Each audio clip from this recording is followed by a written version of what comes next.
Triangle Center for Spiritual Living Sunday morning service. I have two announcements for you. No paper. Look, Mom, no hands, no paper. The first announcement is a special Zoom event we're having next Sunday, May 3rd. At 12:30, we are doing a virtual lunch bunch. We usually go out to restaurants and sit together, and it's beautiful spring, and we would be getting outdoor tables and enjoying one another's fellowship that way. But since that's a little bit unavailable right now, we are going to do it virtually. So the invitation is that after you finish the service here with us next Sunday, you will go into your kitchen and make yourself a sandwich or a bowl of soup or a 5-course spread if you want, but we're all going to be very envious. So then what you're going to do is you're going to bring it into your desk where your camera is, and we are going to dine together virtually. Now, you can put yourself on mute if you need to, if you're eating chips or something, or you can have your mimosa. We will not judge. But the point is to have some fellowship together, and we're going to do that virtually next week. So that'll be at 12:30 on Sunday, May 3rd. I get it? On Zoom. And the Zoom link will be in your email on your weekly newsletter. Yeah, okay. The second one is another virtual event that we're going to do. We have a long tradition here at the Triangle Center for Spiritual Living of doing a Wise Women's Tea on Mother's Day. And this year, Mother's Day is May 10th. And we are not going to break that tradition, despite what may be going on in the outer world. We are still going to meet, and we are still going to talk about wise women's wisdom, because we're wise women and we're being a little redundant. But we're going to do it. And that's going to be from 3 to 5 on May 10. And the link will also be a Zoom link, and it will also be in your weekly newsletter. And what we're going to do is we're going to do what we always do, which is we're going to invite you to make a cup of tea for yourself. And we're going to invite you to plan ahead for your bi-weekly shopping trip or your Amazon food order, and to order yourself some of your favorite chocolate. And we're going to invite you to get some strawberries or your favorite fruit, and maybe some little biscuits if you're British, or some cookies. And we will sit around and we will eat delicious things, and we will celebrate the wisdom of motherhood, whether physical motherhood or spiritual motherhood, and of being a woman in general. So please join us for that. Again, that is Sunday, May 10th at 3 o'clock. Get it? All right. I too welcome everyone. Thank you all for being here. For those of you who might be tuning into us on Facebook or through Zoom for the very first time, my name is Dusty Rippelmeyer, and I am the senior minister of this amazing community, and we welcome you here today. We had a little virtual dance party last night, and had quite a few people on Zoom, and they were participating by dancing and singing and carrying on like we sometimes do when we all get together. So it was quite a remarkable time. Thank you to everyone who did participate in that. And I look forward to seeing all of you at the lunch bunch and the Wise Woman's Tea, trying to keep us all connected in any way that we possibly can, mostly because I just miss you so much. And so I want us to get together as often as possible. So in this moment, I just welcome to the platform licensed spiritual practitioner Carol Cross, our platform host of the day.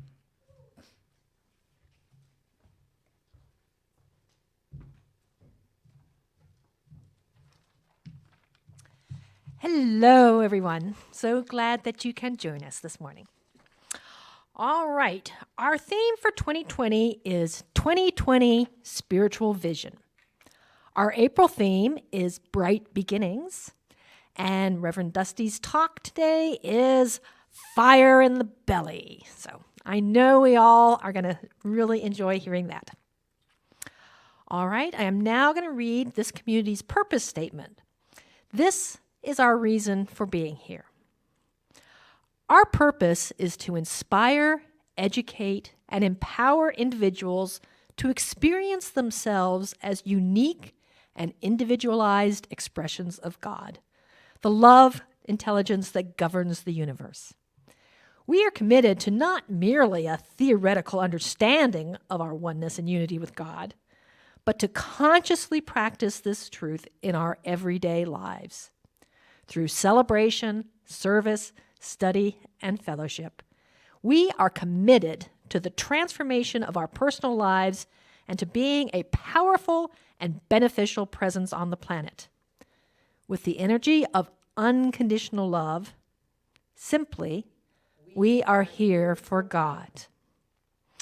All right, and now I invite you to close your outer eyes and allow the healing tones of the crystal bowls to wash over you and center you for today's service.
As the last of the sounds reverberate through the cells of your body, I invite you to bring your attention back into your rooms and into your body and remain turned within. As I speak a word of invocation upon our service, certainly not invoking the presence of Spirit, for the presence of Spirit is always present, merely invoking our awareness of its presence, deepening our recognition of that one life, that one power, that one presence, that one creative energy back of everything that there is. I know that I am one with it, that I was created by it in a moment of unconditional love, that it is that which sustains me, guides me, guards me, fuels me, and supports me. And just as I know that this is my truth, I know that it is the truth of each and every person on Facebook, each and every person on Zoom, each and every person in this room, each and every person and sentient being on the planet. We are all divine emanations of the divine. And it is from that place of unity that I bless our time together, truly knowing that it is a divine appointment, an experience that God is experiencing through and as each of us individually and collectively. I know that it flows with grace and ease from beginning to end. I bless Mark and Heather in the AV booth, manning and controlling how we look and how we sound, and making sure that it all unfolds perfectly. I bless Carol and Janelle as they come forward as the practitioners of this amazing community to generously serve it today. And I bless Sandy as he comes forward to share his gift of music with us. What I know about today is that it is an opportunity for each one of us to not only connect with each other, but to connect in our hearts and in our minds and in our consciousness with the divine, to walk a little further down this spiritual path and to be inspired and for something to be revealed to us that we never knew before, that shifts our lives in some really magnificent way. And so for all of the blessings, those that I'm aware of and those I can't even begin to imagine, I am grateful. We anchor this together by saying, and so it is, and so it is, amen. It is now my pleasure to welcome back up to the podium licensed spiritual practitioner, Janelle Moore.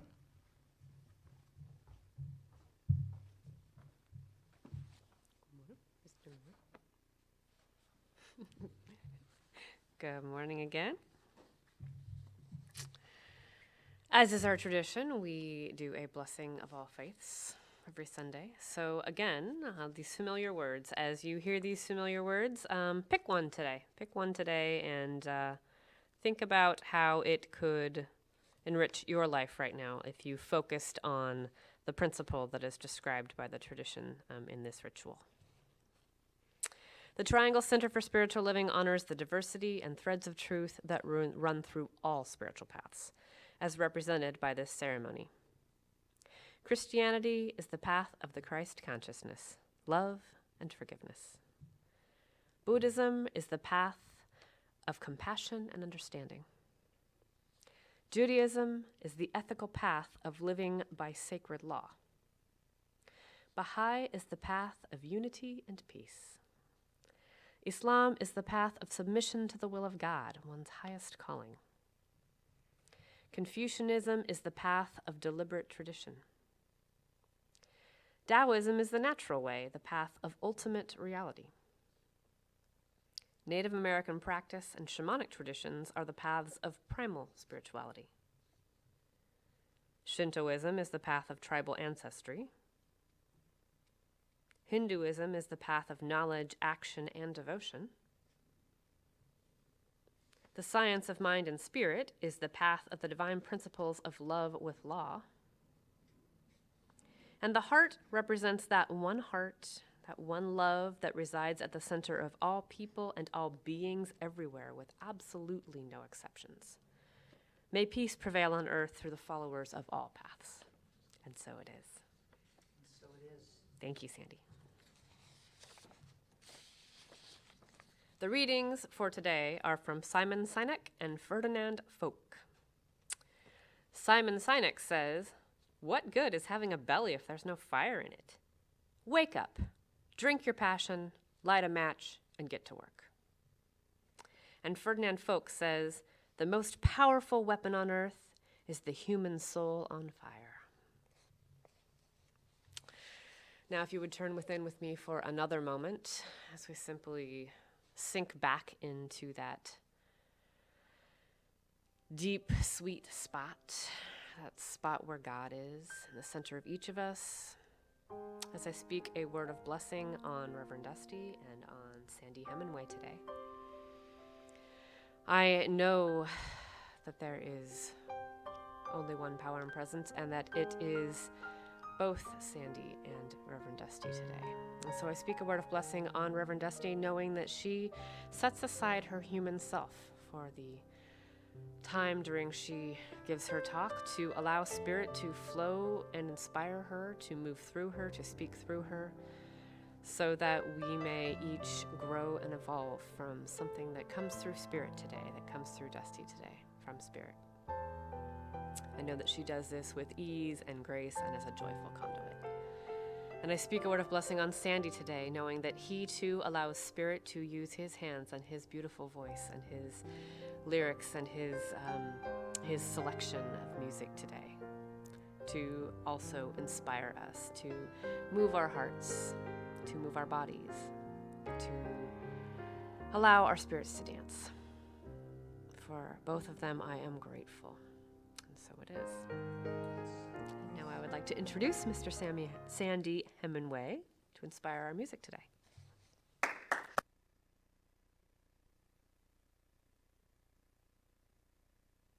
Thank you, Janelle. When I saw the talk topic of fire in the belly, I realized I didn't have a single song about indigestion. So I'm going with one that I wrote a couple of years ago about living life to the fullest. It's called Middle of the River.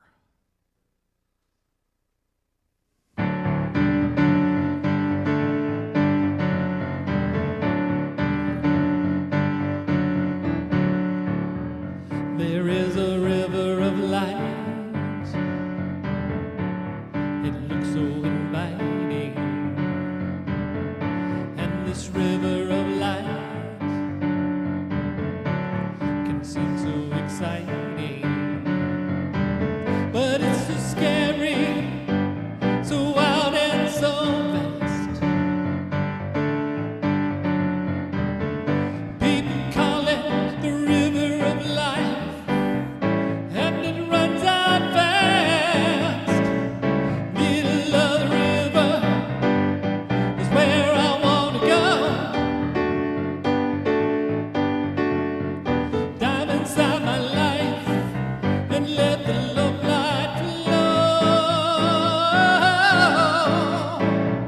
to me, through me, become a new me. Middle of the river is where I want to go.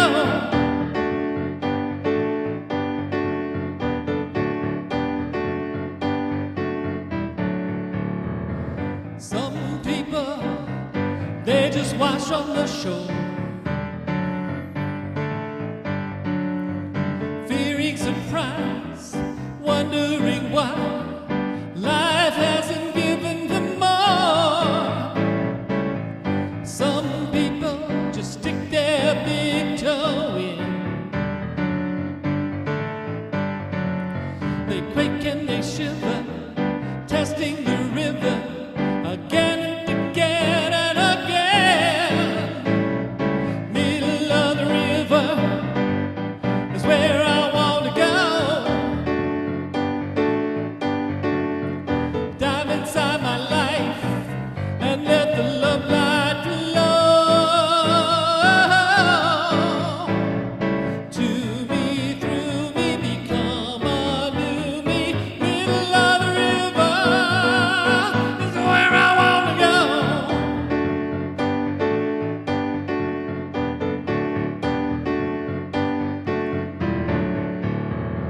Some people walking up to their knees,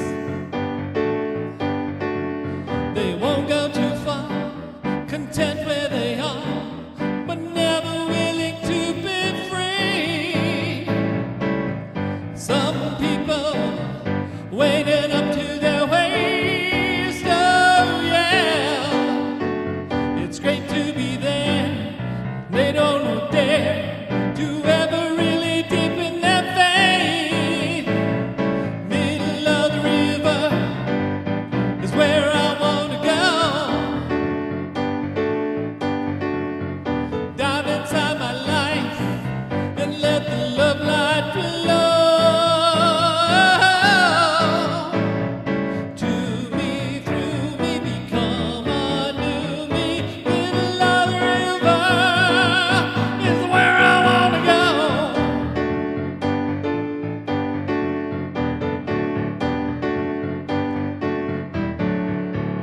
In the river's flow we feel alive, but still we can dread.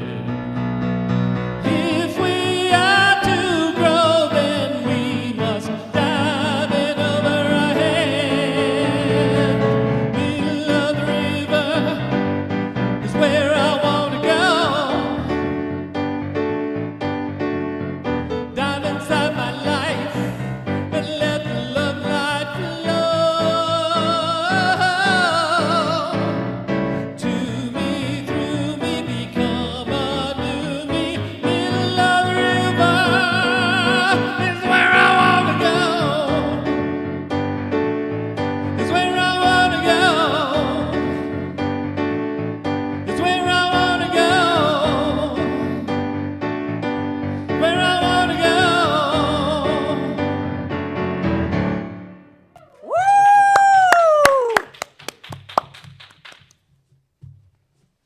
Catchy little number. Perfect song, beautiful prayer. I am in this moment and inspired, joyful conduit.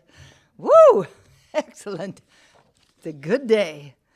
So welcome to those of you who may have just jumped on Facebook or Zoom. The theme for the month of April is Bright Beginnings, and my talk title today is Fire in the Belly. Throughout the week, a number of things have been coming up for me around this idea of fire in the belly.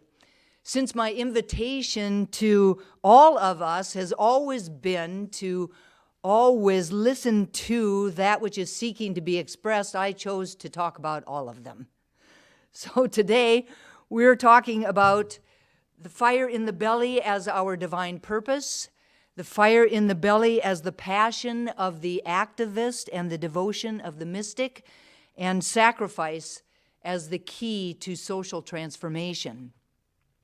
Now, what comes up for me as I think about this idea of fire in the belly as our divine purpose is that I know beyond a shadow of a doubt that we were made out of the divine. We are one with the divine. We can never be disconnected from the divine and therefore from our divine purpose. God is the very presence of good, and therefore our simple being, our existence is proof that we are here to bring our gifts to the world, to bring good to the world. Each day we step into the world with the opportunity to contribute, even by our very being. We don't need to chase a life purpose to be worthy of living this life. We're not devoid of purpose if we're not contributing in some large or demonstrable way. When we are present in our lives, we are always on purpose, whether that is to simply be with a loved one in a trying time, or to be a grandparent or a parent, or to run a successful business that in some way enhances the world for the better. The invitation is for each of us to listen for and to the fire in our belly, to connect with what is ours to do in the world. That moment of recognition of what is mine to do can come through like a wave in our lives. However, it can also arrive in small doses, where all of a sudden we might wake up one morning and realize that we already are making a difference in the world for those people that we touch in our lives and beyond. Each of us has a divine purpose, and this can stay constant in our lives over many years as a dedication to a cause, for example. Or we might take part in several short-term initiatives over a lifetime. It may be as simple as making a difference in a community, or making a difference to one person who then goes out and makes a difference to another person or to something else. We have absolutely no idea how far and wide those simple little acts can move and can go out throughout the entire world. There's no wrong on the path of our divine purpose. However, when we feel that fire in our belly stir, when we feel the need to really be a part of something that calls to us, we truly know that we have connected to something divine and something purposeful in our lives. So the invitation is to say yes to that fire in the belly, to say yes to that fire, and then to begin to be in action, knowing that we are never alone as we do so. We are each a perfect emanation of the divine, co-creating with the divine to make our mark on the world. Ernest Holmes says, if we could stand aside and let this one perfect life flow through us, we could not help healing people. The bottom line is that we are here for a purpose, and we are at choice each and every single day whether or not we listen to that fire in the belly, to be our best and to do our best as beings, contributing and showing up in the world as ambassadors of God. Because that's truly what we are. We are God's ambassadors of the peace, the joy, the creativity, the love, the wisdom, the abundance, and the love that is the very nature of God itself. That is our divine purpose. And it's a good one, in my opinion. Now, to have fire in the belly can also mean the passion to achieve something or to take action. It is a passionate aspiration or ambition. It can also mean to have a lot of energy or enthusiasm or passion about something. As I sat with this idea of fire in the belly as passion, what came up for me was the book that we are diving into on Wednesdays during this month called The Conscious Activist, When Activism Meets Mysticism. It's by a man named James O'Day. Now, the first part of the book deals with all of the different qualities that are integral to both the activist and to the mystic. The second part of the book tells how to integrate them. How do we live with both the mystic side, with both our mystic side and our activist side working together? Because we have both the activist and the mystic within us. The invitation, however, is to develop them, to really be able to develop them and then to integrate them. Activism has its roots in passion. Passion ignites this precious spark that generates action. James O'Day says, "I like to think of the spark as simultaneously coming from spirit, psyche, emotion, and intellects. I believe that this super-concentrated charge can enter into us and give us the energy to act in ways we never thought possible. We become instruments of something larger than ourselves." The more rooted that we are in our intention, or that the activist is in their intention, the greater the chances are for a sustained impact. And the more they stay connected to their original passion, the more effective they will be. As always, the way to really affect change is through our hearts, through the hearts of those that we are connecting with, and not just through our heads or through their heads. Mysticism is based on achieving a reciprocal flow of exchange with the source of one's being, with the divine. The mystic is very passionate about this divine connection. James O'Day says, "A mystic is one who yearns to experience an intimate connection with innermost reality and cannot be satisfied by substitutes or symbols for that reality. Anything that blocks the attainment of that reality or pulls the mystic away from it must be removed like a toxin." So therefore, in order for us to really be able to commune with our inner divinity, we must wash away all of the blocks that we have within us to this depth of intimacy. If we are really, really to be able to achieve that, we must wash away all of the blocks that we have to it. James O'Day says that there is absolutely nothing better than a fall from grace or a dark night of the soul to lead us to the fires of purification.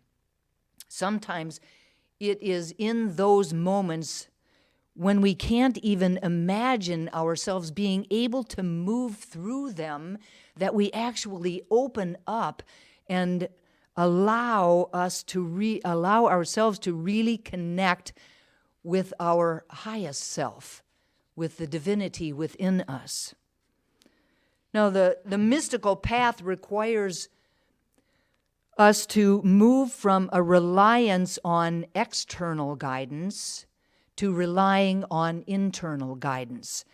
And the bottom line is that guidance is always available. It's always right beside us. It's always within us. Even when our life seems to be crashing all around us, we have the opportunity to commune with our inner wisdom.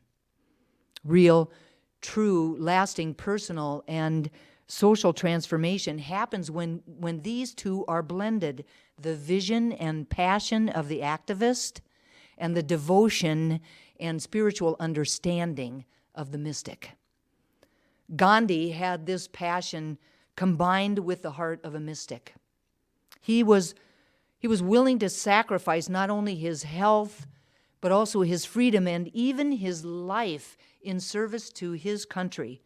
He stood firmly grounded in his vision, in his passion, in the belief that he had that it's not important what we do, but who we are being when we are doing it. He said service is the spiritual practice, the outward discipline that emanates from a deep awareness of the presence of God at the center of our being, from the love that is who we are at our very core, and from the place, and is the place from which we are really to serve. Martin Luther King Jr. also had this compassion combined with a deep understanding of our oneness with the divine and with everything and everyone else on the planet.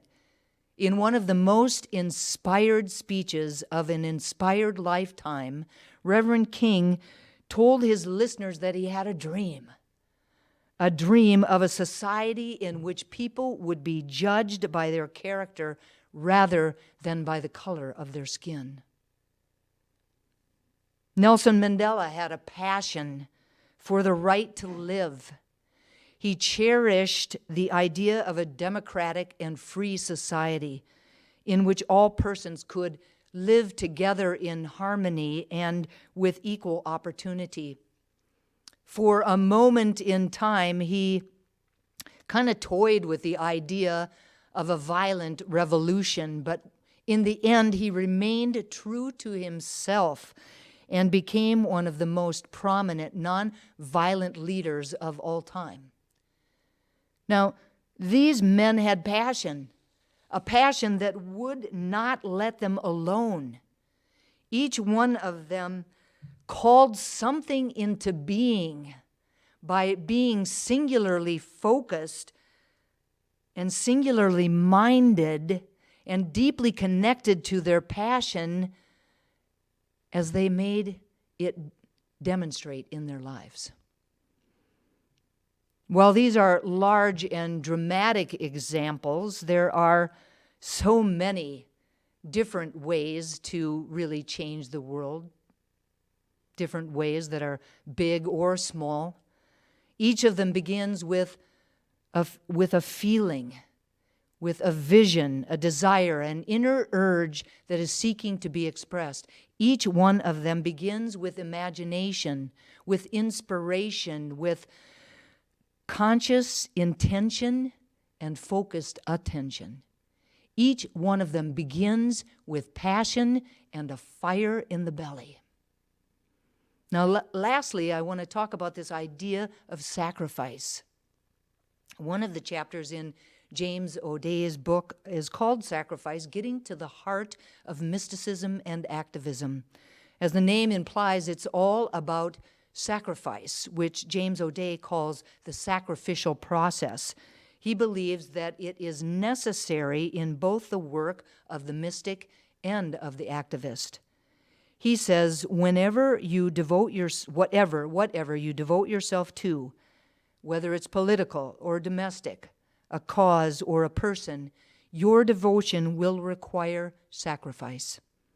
From a spiritual perspective, sacrifice leads to liberation and joy. One meaning of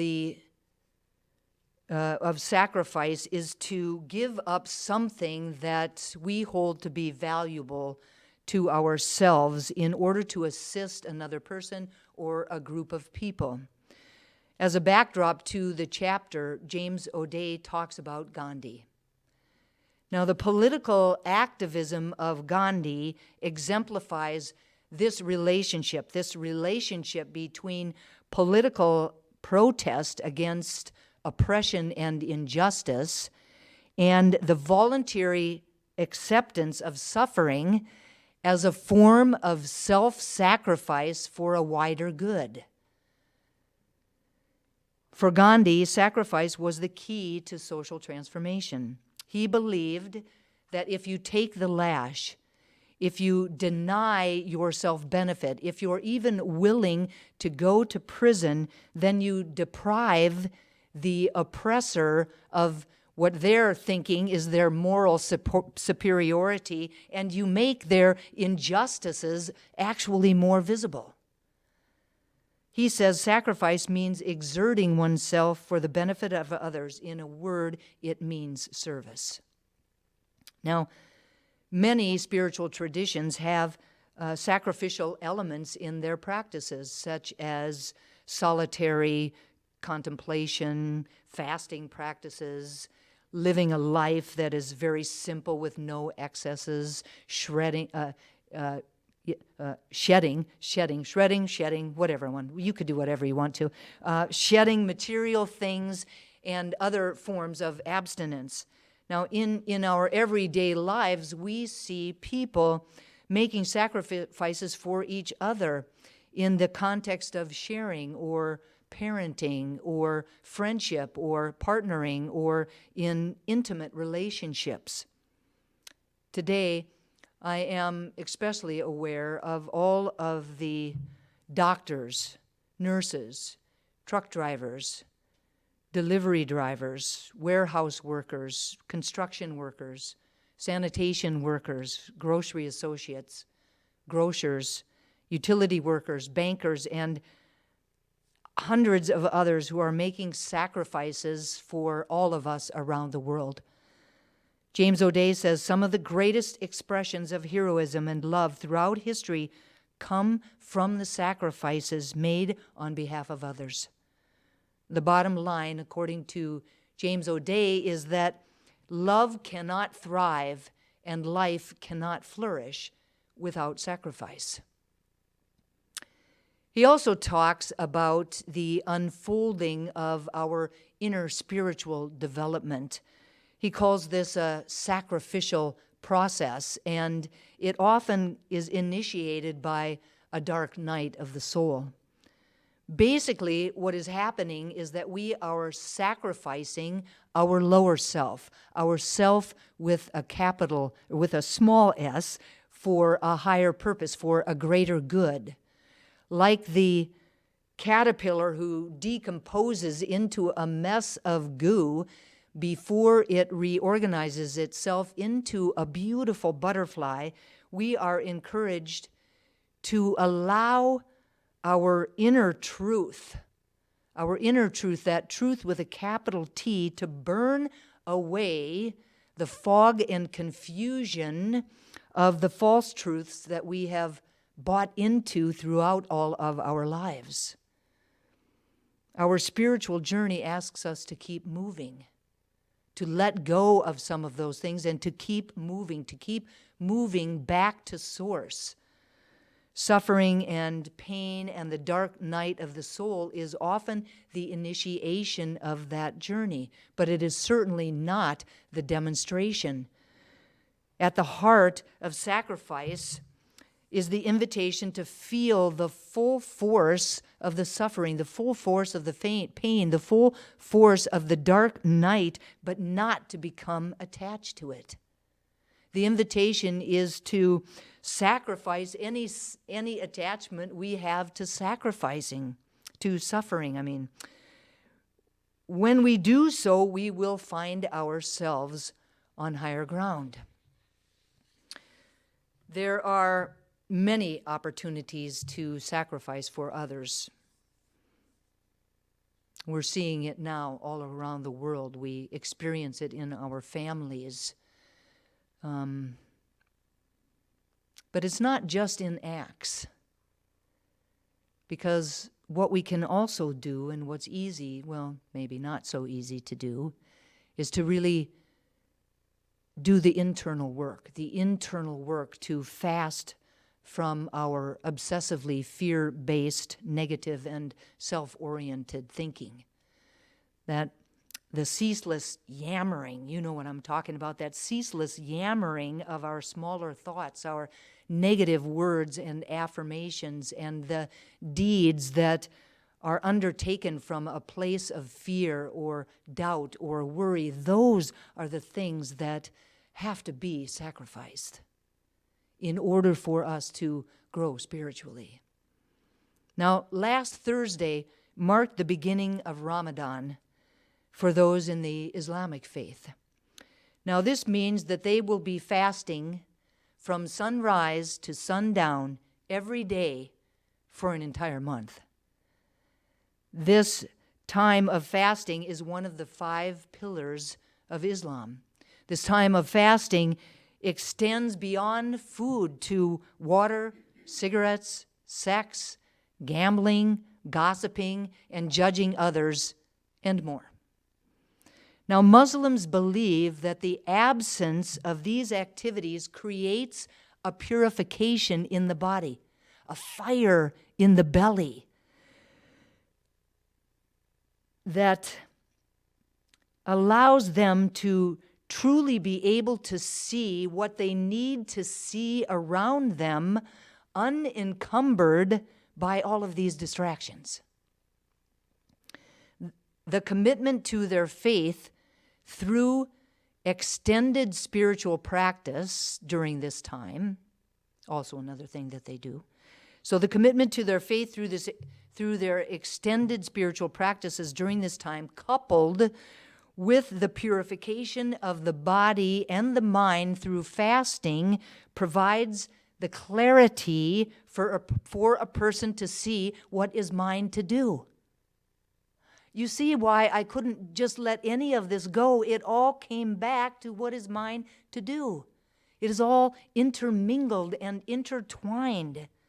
Often what causes us, or what calls us to rise up and to do and to be even greater good in our lives, is a calling to right a wrong, or to fill a role or a space that is noticeably absent for someone or something.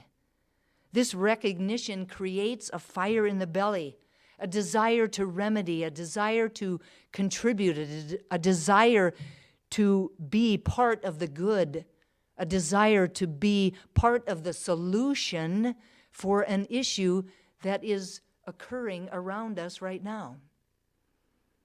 Rumi says, when the brain and the belly burn from fasting, every moment a new song rises out of the fire.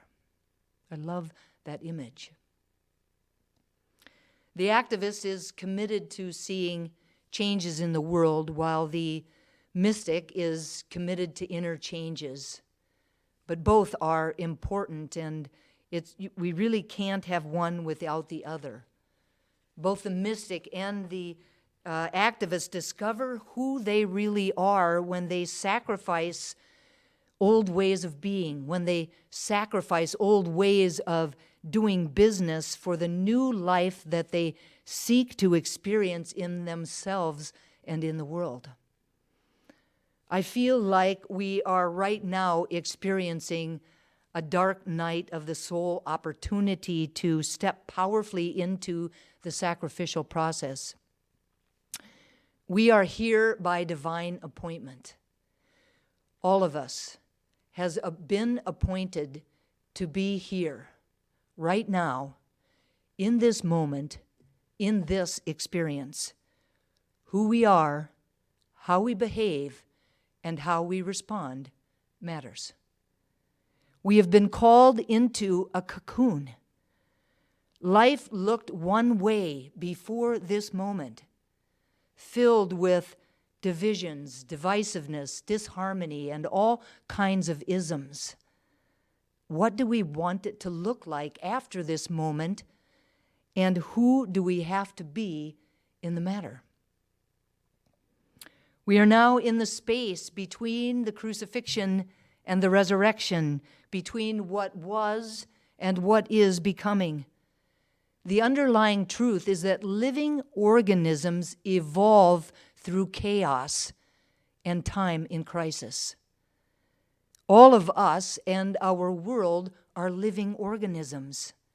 We are right now in the midst of an opportunity to evolve individually and collectively. Currently, our need for social distancing is necessary, but if you really think about it, isn't it merely a reflection of our collective belief in separation? It's a time for all of us to remember who we are and to remember our oneness with the divine and with each other. It is a Ramadan moment for me. It's a time for reflection, revelation, and restoration, a time for letting go of that which no longer serves us, a time for reflecting on what is mine to do, a time to recommit to our spiritual practices, and a time to rededicate our lives to Spirit, all of which is necessary when embarking on new beginnings, whether we're talking about our own lives or humanity as a whole. We are individually and collectively sacrificing our lives as we have known them, letting go of everything that we held to be comfortable about ourselves and our lives, sacrificing our very freedom for the benefit of all. Perhaps what could happen is that we finally, collectively, sacrifice our lower selves for a higher purpose, for a greater good. Perhaps what could come out of this is a love that thrives and a life that flourishes. Perhaps what will come out of this is a new earth and a new humanity, one world and one human family. Now, while I have great compassion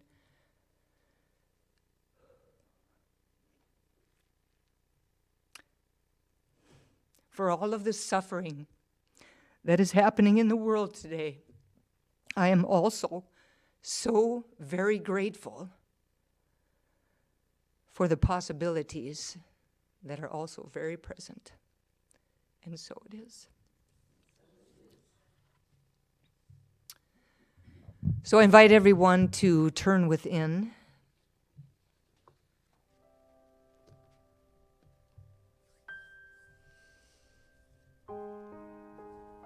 To allow ourselves to return back to that space within us, to that spark of the divine, to that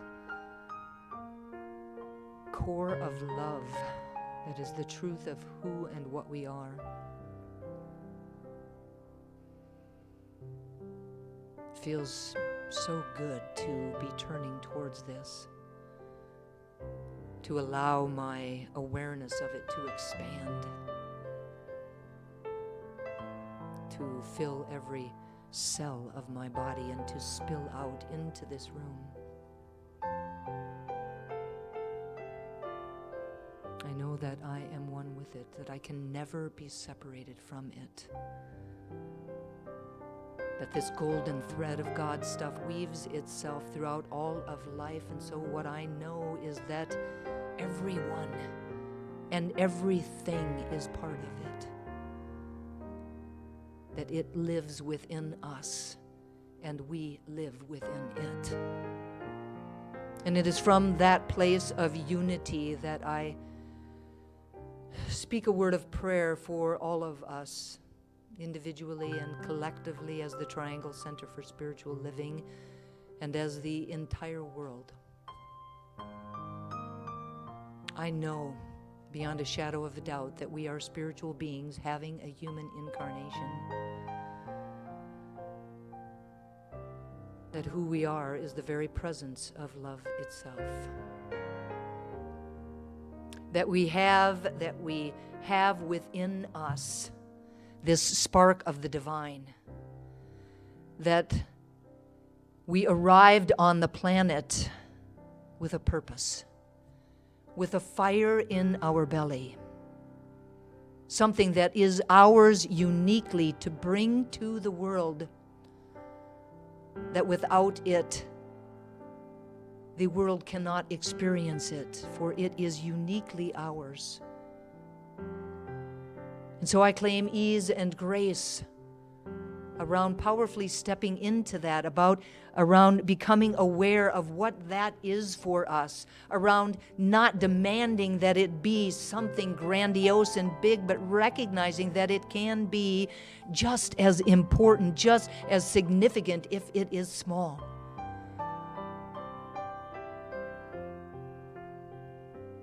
I claim ease and grace for us, for allowing our passion to light the way, for not being afraid to shine our light, knowing that it allows others to shine theirs too, knowing that it allows others to step into their passion. That all of us together, co-creating with God, can create a world that works for everyone, a world envisioned through the passion of Gandhi, through the passion of Reverend Dr. Martin Luther King, through the passion of Nelson Mandela. We have the ability to participate in this, to co-create it. I know something is happening right now.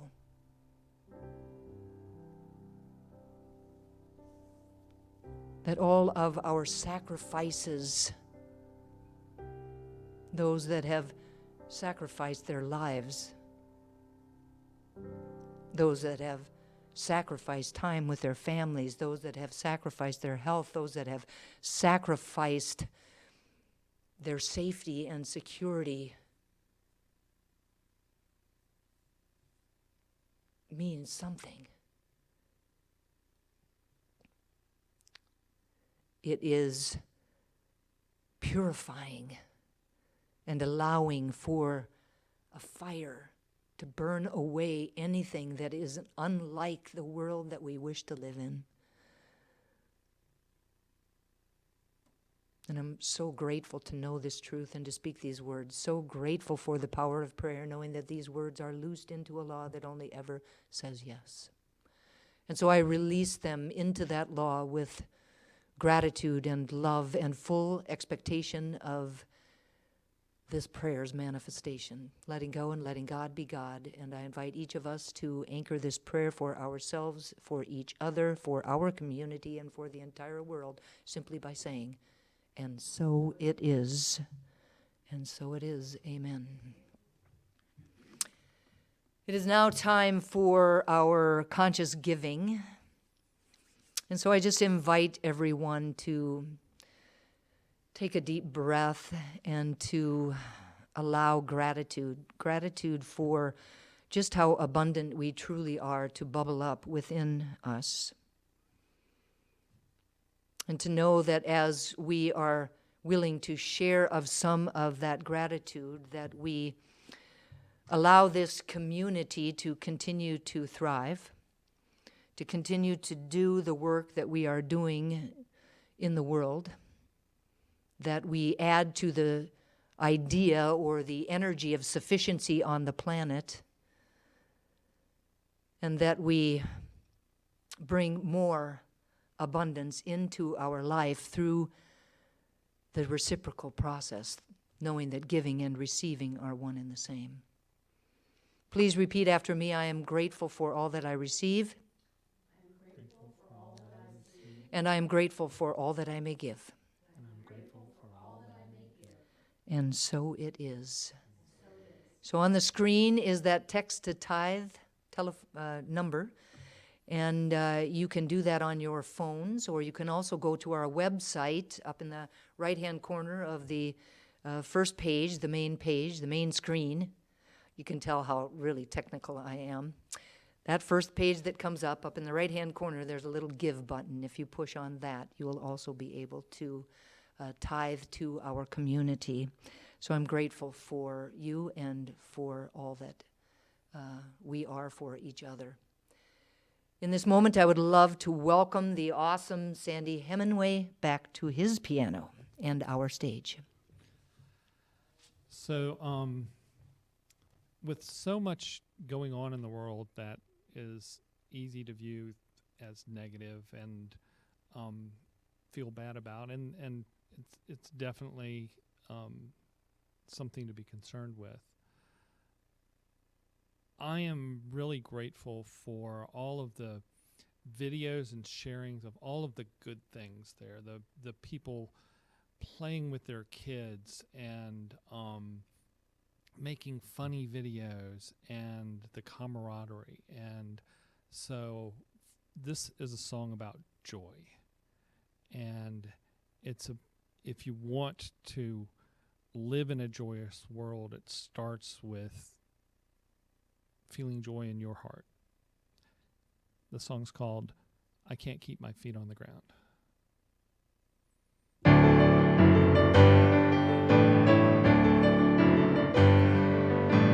I can't keep my feet on the ground. I can't keep my feet on the ground. I am riding so high, I'm flying and I feel like I'll never die. Life is not just a test for heaven. Every day can be paradise. For too long all these thoughts were burning in my mind that kept me way down, sinking in the ocean of myself till you came around. I can't keep my feet on the ground. I can't keep my feet on the ground. My eyes seeing the same old world, but today it's covered in light. My voice sings out the same old song, but now the music feels so right. Oh, the melody rings inside my ears, I soon forget about me. I realize I've always had it, the power to set myself free. If you had your life to live over and over again, would it be hell or would it be heaven? It is your choice, my friend. Some folks say they'll change their life as soon as they get the time. I say time is here and now, so don't you get left behind. I can't keep my feet on the ground. I can't keep my feet on the ground. My head's level and my heart's happy, my soul is so relieved. And that I found the place within, that's the place to be. After all of this time I've been searching for it, I can finally see I am turning into the person I was destined to be. I can't keep my feet on the ground. I can't keep my feet on the ground. I can't keep my feet on the ground. I can't keep my feet on the ground. Thank you. Beautiful song, Sandy. Thank you so very much. Thank you so very much. I have just a quick update.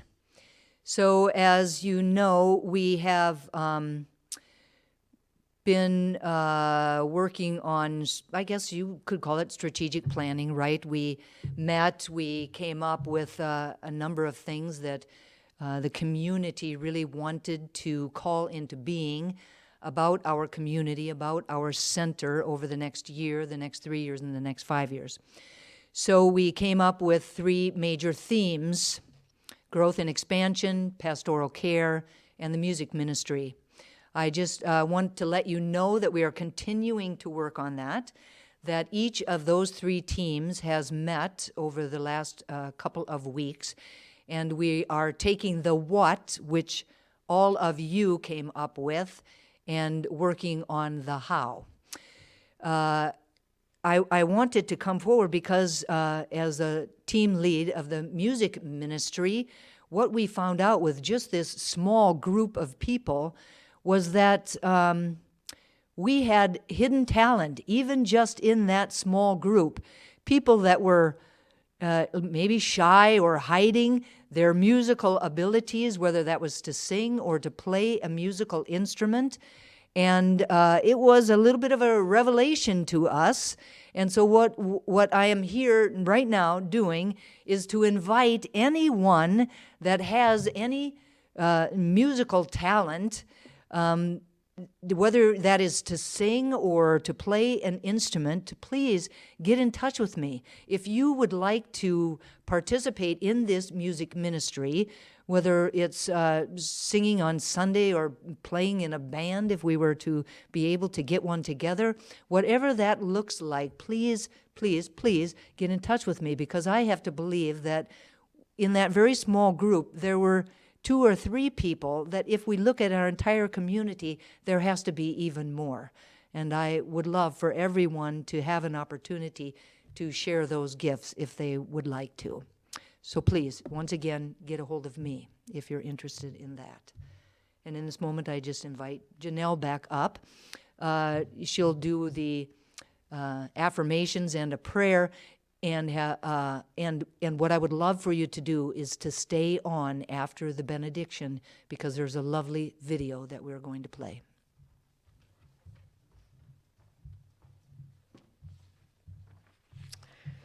If you would like prayer, please go to our website at trianglecsl.org. On the homepage, there is a button up in the upper right for prayer. If you click the button, then you can fill out the little form that pops up, and then we will receive that prayer and we will send it out to all the ministers and practitioners in the community to hold your prayer request for the week. This can be gratitude for something, a celebration of something, or it can be something that might be something you're struggling with and you would just like to know that your community is holding the truth for and with you. So please take advantage of that. That's what we're here for. So in your pajamas, because I know you're in your pajamas right now. I would be if I weren't here. I thought about it.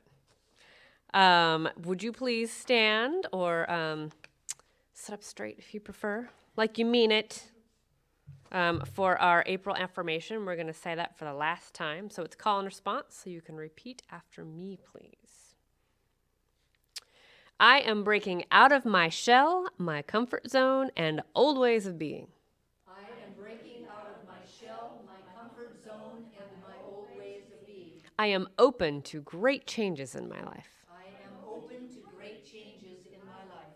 By doing so, I am claiming the highest expression of who I can be. By doing so, I am claiming the highest expression of who I can be. Today, I alone write the unwritten chapter of my life, free from the past. Today, I alone write the unwritten chapter of my life, free from the past. I author the life I desire to live. I author the life I desire to live. I renew my life's purpose each and every day. I renew my life's purpose each and every day. By allowing the fire in my belly to guide what's mine to do in the world. By allowing the fire in my belly to guide what's mine to do in the world. Like you mean it, I claim my greatness now. I claim my greatness now. And so it is. And so it is. Good job. All right, so if you would just turn within for me one last time, and as we return to that touchstone, that spirit, that life-giving spirit within each of us, that golden thread that connects each of us through the ethers, even though we might not be in the same room right now. The community is still the community, is thriving and as glorious as ever. And from this place of oneness and knowing that that golden thread is that divinity connecting each of us, that became each of us, I simply speak a word of gratitude for this day, for this community, for this service, knowing that what was said was perfect for the times that each person heard something that was a gift today, that was in support of evolution and our individual greatness. And so I bless the remainder of the day for each and every person in our community, and even outside our community, knowing that ultimately all is well, that all is good. And gratitude, and so it is. Now we have a video. Thank you, everybody.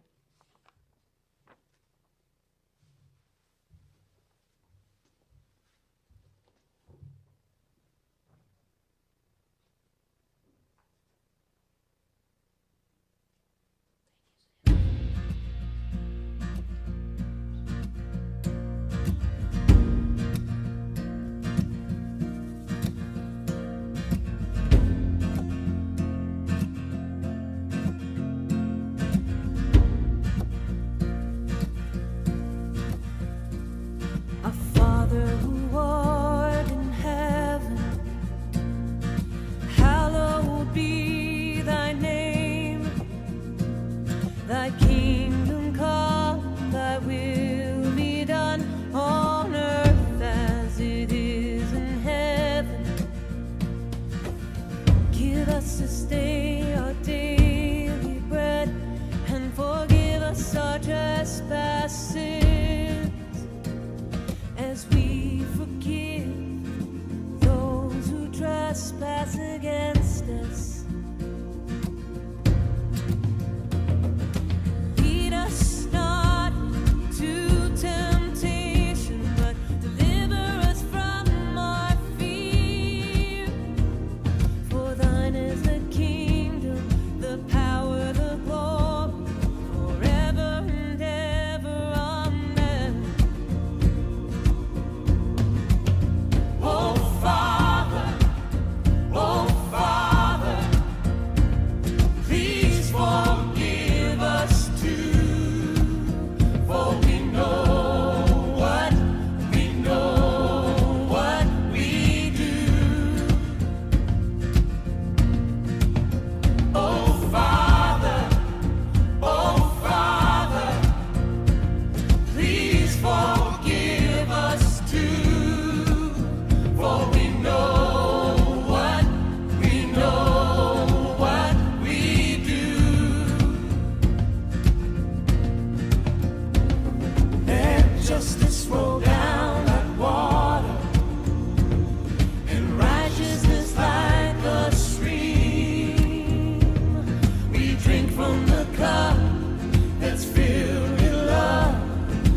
Thank you all for being with us this morning. I love you all. Have a magnificent day.